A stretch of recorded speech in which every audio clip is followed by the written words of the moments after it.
Studio Samastipur से पूरा।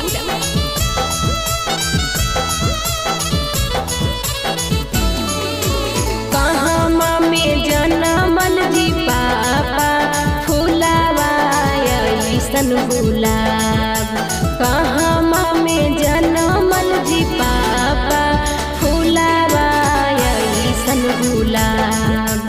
कहाँ में जनमल जी पापा बेटिया ऐसन सुकुमार।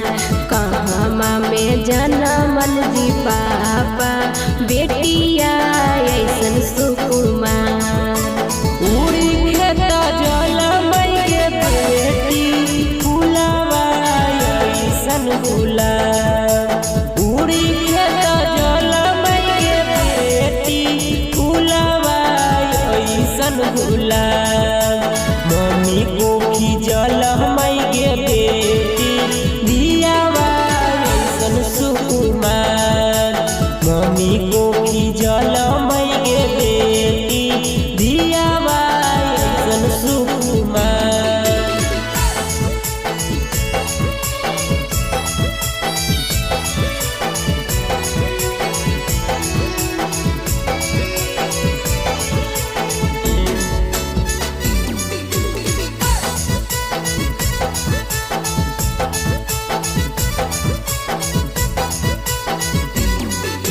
कैसे कैसे रखबा जी पापा फुलावा औरी गुलाब।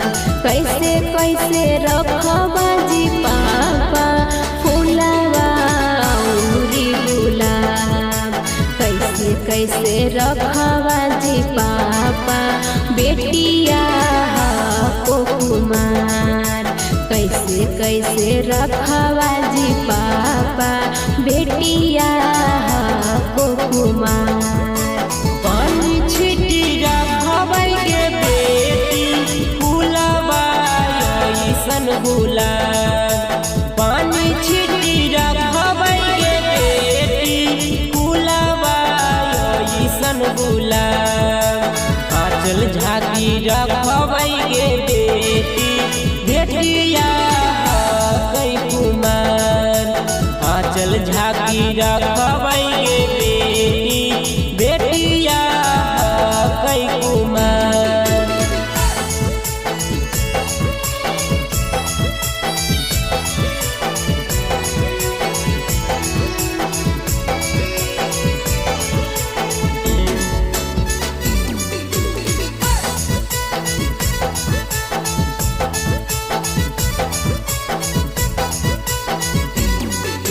कितनो पनिया छिटवा जी पापा फुलावा जैतो मुरझाए। कितनो पनिया छिटवा जी पापा फुलावा जैतो मुरझाए। कितनो आंचल झकवा जी पापा बेटिया हो जैतो वीरान। कितनो आंचल झकवा जी भैया बहिनी हो जैतो वीरान। कितनो आंचल झकवा जी चाचा बेटिया हो जैतो वीरान।